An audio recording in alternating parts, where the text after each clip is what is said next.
Hello, this is Nina. Today I didn't feel like being on camera. I'm going to, first of all, hello and welcome. I'm going to recharge my crystals, some of my crystals today. So I'm doing that this way so you can see what I do, and also because I didn't want to have my face on the camera today. I've been sick, and that's why I've been away for so long also, is because I've been sick. So I just didn't feel like putting on the makeup and being on camera today, so I figured this would be a great opportunity for me to show you how I recharge my crystals, cleanse and recharge, and talk a little bit, have a little bit of a real talk after New Year's and into this 2025. So I hope you're all doing well, and I'm just gonna start by explaining first of all how I do this. Now, these are all my raw crystals, okay? I have a lot of them that's tumbled and rounded, you know, and the towers and all of that. But today I'm just going through the raw crystals. So what I do is that I hold them. Of course, I say a prayer up to the universe, to my spirit team, to the God Source energy, to help me cleanse and to recharge and put the clearest, purest, and strongest healing energy into the crystals themselves. Okay, so that's kind of what I do. If you hear the growling in the back, it's just my puppy. She's playing. So sorry about that. She can, of course, be a little bit noisy here and there, so bear with me, people. Okay, listen, so I'm just going to take one and one at a time and hold on to the crystals and charge them while I'm talking about life in general, okay? Life happens, people. Okay, so I'm just going to start up here with my clear quartz cluster. Okay, so please help me, God, infuse this and clear it. I'm just going to start up the energy into the crystal now. Through me, into the crystal. And not only through me, but also pulling down the energies directly from the universe into the crystal, okay? But I like to hold on to it like this when I do that. Okay, just gonna start feeling it first. Okay, there we go. Yeah, so now it's being charged while I talk. So listen, as I told you, I've been sick. We were out with a cold, the entire family. The poor puppy didn't get very long walks in that period of time, unfortunately. But my fiance has gotten better, so he has started walking her a little bit longer now. I've also started walking her, but of course not on far walks, long walks. Anyways, no, so I was just down and out, and of course didn't have any voice to make any videos. I didn't have any energies to make any videos, and I was just totally depleted of energy. And this is, of course, a normal thing that happens in the winter time here. I mean, I live in Norway, where it's full winter here now, lots of snow and cold and everything. So it's a normal time of the year to get colds. But what I also felt with this time around is that it was a couple of wake-up calls that happened this time around. Because, you know, when you are sick and you can't do anything, you're kind of just lying on the sofa, binge watching whatever on Netflix and eating crappy foods and drinking tea, basically, you know. And but I had a kind of a wake-up call also at the same time.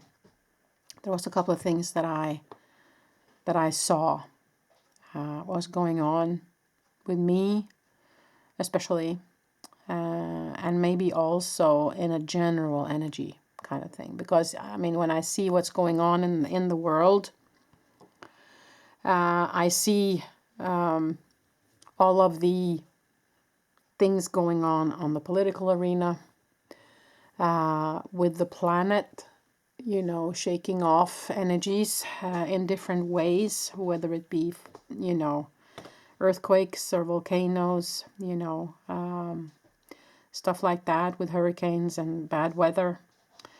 But also tragedies, you know, as we have seen recently with airplanes and with fires. And there's just so much going on that arena too in the world.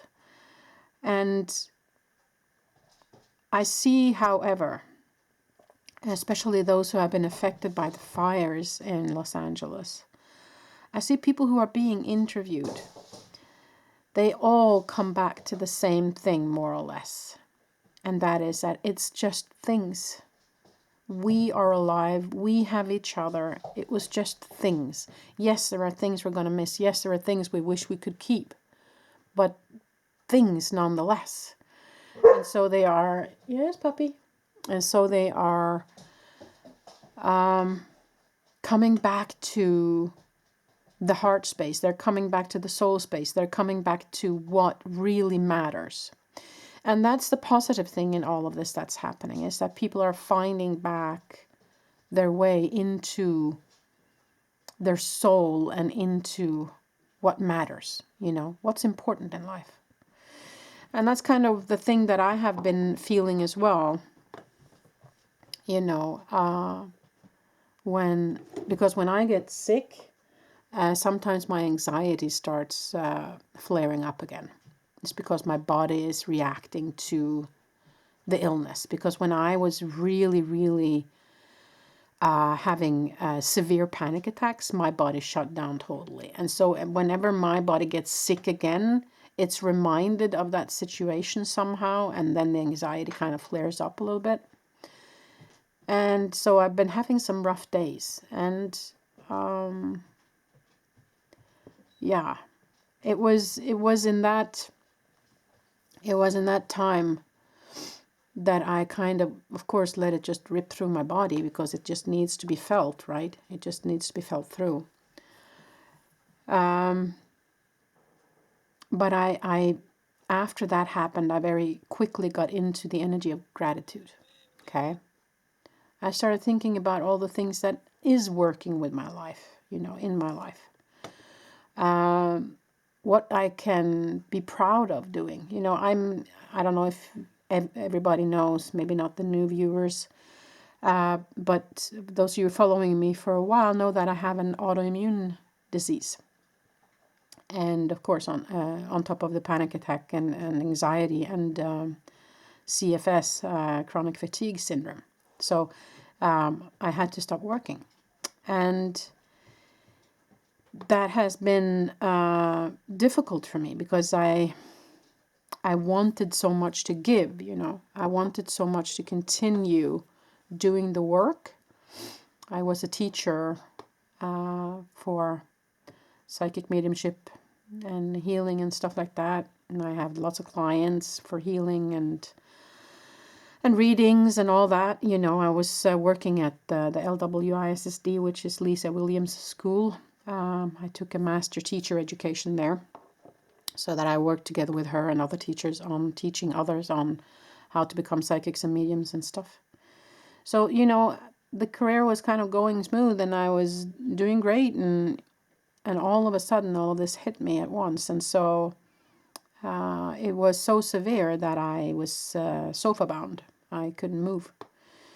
And so severe also that my body couldn't breathe by itself. It was it shut down, kind of. My therapist was actually scared that I was going to die, because I woke up in the middle of the night and I couldn't breathe.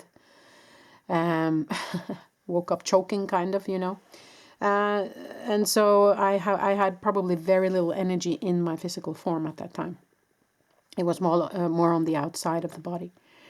And so I've gone through quite a bit of healing. It's also trauma from childhood. I can tell you also that we have in my family 4 people that are alcoholics, and so I grew up with that in near connection with me. And also I have gotten I got a really bad relationship with alcohol. And so I decided to stop drinking.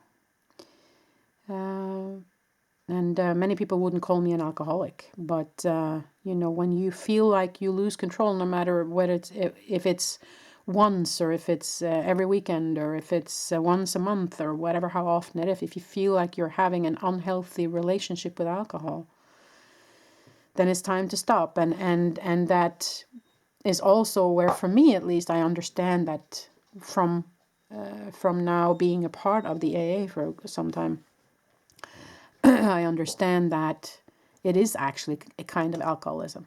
Okay, it's at least a form of addiction, and addiction can come in so many ways. You know, it can come in the ways of alcohol, drugs, sex, shopping, food, working out. Actually, you can become addicted to that too. So it's a lot of different ways to be addicted. Hoarding, for instance, is a form of addiction. Hey, puppy. And so it has been showing up in different ways for me. But most of all, then I realized after going to an AA meeting, you know, and learning more about this, that I actually had a form of addiction and that I had a very unhealthy relationship with alcohol. So that's also something that has come back now. When I get sick, you know, my body goes into, I took those, right? Yeah. I think I'm just going to push those up a little bit. You know, as I said, my body goes back into remembering what it was like to be sick.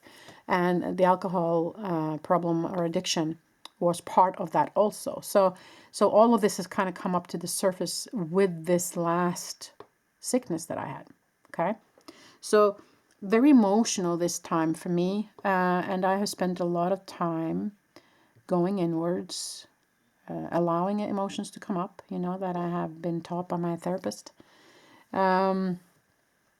Just allowing it to be ripped through my body, actually, because it needs to be felt through the nervous system in order to let go, right?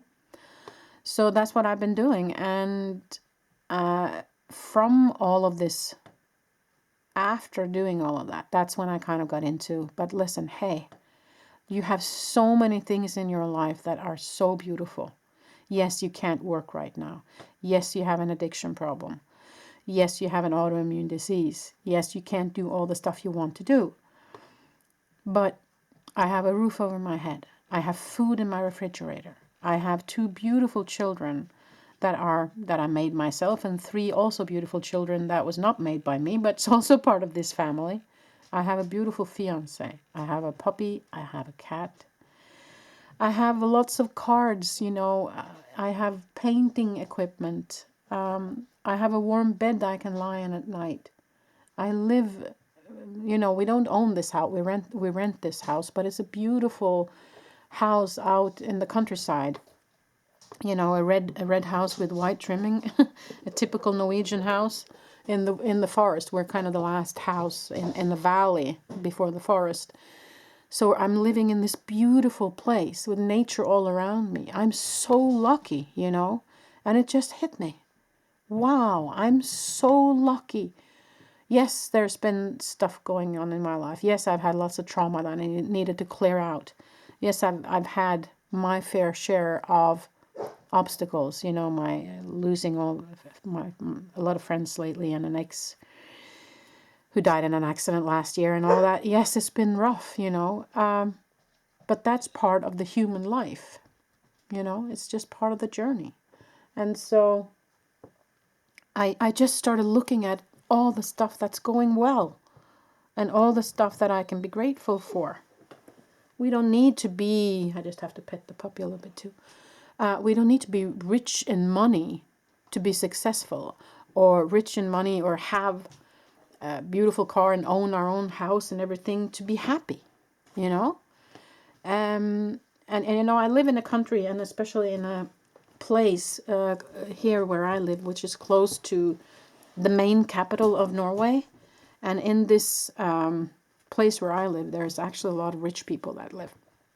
And so when I was growing up, it was very much about, you know, growing up, going to the best schools, getting an apartment or a house in that area, making so much money, having that kind of car, blah, blah, blah, blah, blah, you know. And some of my old acquaintances are still there, and that's their choice. I don't judge them. That's their, you know, that's where they are. But for me, that was just the total wrong way to go. That was not for me. That was not for me. And also, of course, because of what happened with my physical form, I couldn't go down that road anyways. What's wrong, puppy? Are you still hungry? I've been feeding her lots of food today. I think she's having a growing spurt, so she's just hungry all the time. Anyways, so, because before I started doing the work as a teacher, a spiritual teacher, I worked with a lot of other things. I have been a tour guide in Spain, Portugal, and Greece for about 5 years, being a guide for Scandinavian people. And I traveled around the world and backpacking. I have worked very much in advertising, being what do you call it? a marketing director, and also a leader in a company that did events. And I've been working with recruitment and all. I had this career going up, making a lot of money, all that stuff, before I decided to leave that and go over to the spiritual stuff instead. So, I've been part of that roller coaster thing, or the hamster wheel, where we're supposed to make a lot of money and have that expensive car and the apartment and blah, blah. So I was there, yes. But I figured out that wasn't for me. So that's when I started working with the spiritual stuff instead. And I did not regret that. But and then I thought, okay, now, now I'm on the track. Now I'm where I'm supposed to be. Now things are going well, and this is what I'm going to do for the rest of my life. But what I hadn't done was I hadn't looked at my trauma, and I hadn't woken up when it came to the addiction. I hadn't seen what needed to be done in order for me to heal properly. Okay. I thought I was spiritual. I thought, now I know reconnective healing. I can heal myself. I can heal others. But I was still living very much out of my ego, I think. So there was a broader and more profound awakening that was needed. And that's what happened. When I got that sick, when I all of a sudden, driving my car, mind you, had my first severe panic attack. I thought I was having a heart attack. So I actually drove myself to the ER because I was right by the hospital when it happened. So I just put, my air conditioner on full and opened all the windows to not pass out on the way, and drove myself to the ER. And spent some days in the hospital taking all sorts of tests and everything. And of course they found out, well, not that time. I came out of the hospital, and then I think it was 1 week later, the same thing happened again while I was just sitting on the sofa. And I thought I had a heart attack again. So I went back into the hospital, and for a couple of days. And then after that, the main doctor of the hospital came down to visit me, and she was like, "How are things at home?" And that's when she kind of explained to me that I probably, because I had taken so much tests and they couldn't find anything wrong, so she said, "You probably had a severe panic attack." And that's when my journey started on this last kind of thing that needed to be resolved, and that was in 2014 when that happened. And then I thought I was getting better, and I went back to some sort of work and all that. And then in 2015, it hit me again real hard. And that's when I started therapy. That's when I understood that, okay, this is a lot deeper than I thought, and this is going to need a lot more time and a lot more consideration. And me really going deep than I thought from before. So it was and has been a long journey, people. It's so I'm sharing this because I want to be transparent. I want to be open about what's going on with me, so you know what you get when you see me on camera, and know what I've gone through and know what experiences I have. And for me, it's also not a weakness, it's a strength, because now I know. So if any of you are struggling with addiction, for instance, or panic attacks, or fatigue, or an autoimmune disease, or alcoholism in close family, or rape, because I've gone through that one as well, you know, PTSD, all of that, then I know I can help because I know what it's like. I've gone through it. I've been there. I've felt it on my entire system. So if you are going through something similar, you have my love because I know. And I think that that's actually, as a spiritual teacher, a gift, because when you are a spiritual teacher, of course you are also someone who is trying to help people heal themselves. And if you're going to be that person, then I think it's a strength to have faced some difficulties, to have faced some sort of trauma or some sort of sickness or some sort of, you know, death in the family or friends or something, so that you know what it feels like to be down, you know, to be in a rut, to be in the bottom of your despair, you know, because that's where I've been. And I clawed my way out of it through my nervous system, through feeling it through, you know, that's the only way. I know people would like a quick fix. I know many people who came to me for healing was like, no, can't you just heal that away and I can just continue doing what I did? Well, you're probably going to end up in the same place then if you go back to doing exactly what you did before you got sick, you know. So yeah, there was a lot of aha moments and a lot of changes that needed to happen for me. So yeah, it's been quite a journey. But getting back to what I started telling you about my last round of sickness here, and all of this kind of came up. It came back up, and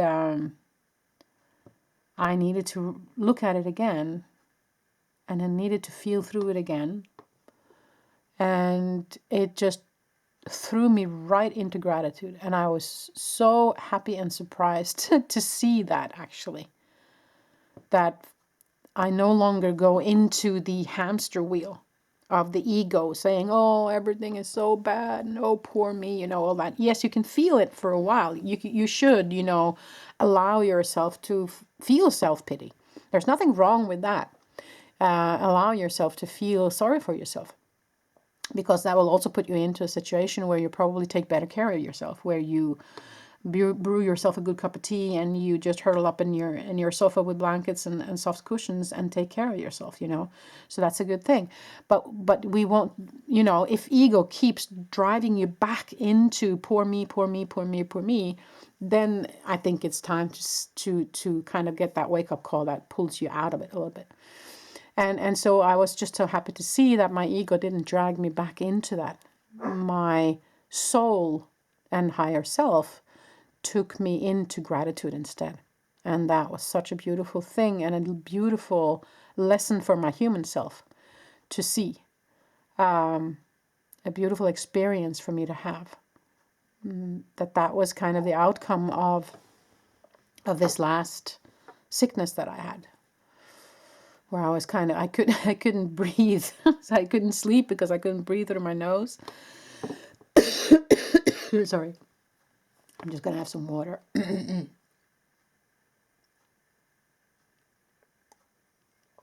You know, when you're so snotty that you can't breathe and you're coughing all the time. I'm still coughing a little bit, as you can hear. It's difficult to sleep, and then you get so tired and your body just can't do anything, you know. So it was a long time there. And because I have this autoimmune disease underneath, it takes me a little bit longer to get well than other people. So, you know, I was the first to get it, and I'm the last to get well. So that's the way it is. And of course now it's starting up. But I'm done with my crystals here anyway. So if you were interested, or if you were curious about what the crystals are,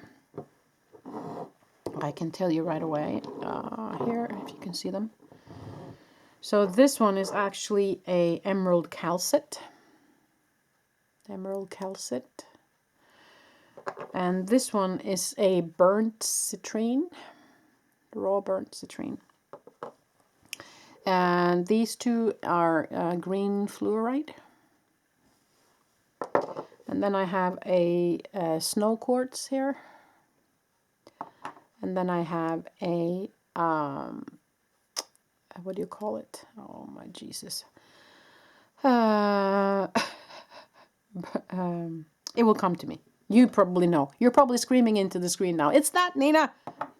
I know it's a quartz. Yeah, it'll get to me. But these are amethyst, amethyst, amethyst, amethyst cluster, amethyst cluster, amethyst, amethyst, amethyst. And these 5 are rose quartz, and all of these are clear quartz. And that one is oh my God, burnt quartz? No. What is this one called? Oh my word. My brain is just totally, it goes for the root chakra or the earth chakra. Oh my God, I can't remember what it's called. You know, you probably know. It's a quartz. It's the one that's the root or the earth chakra.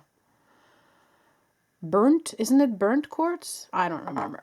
Anyways, my brain is fuzzy from being sick for 2 weeks. Oh my God.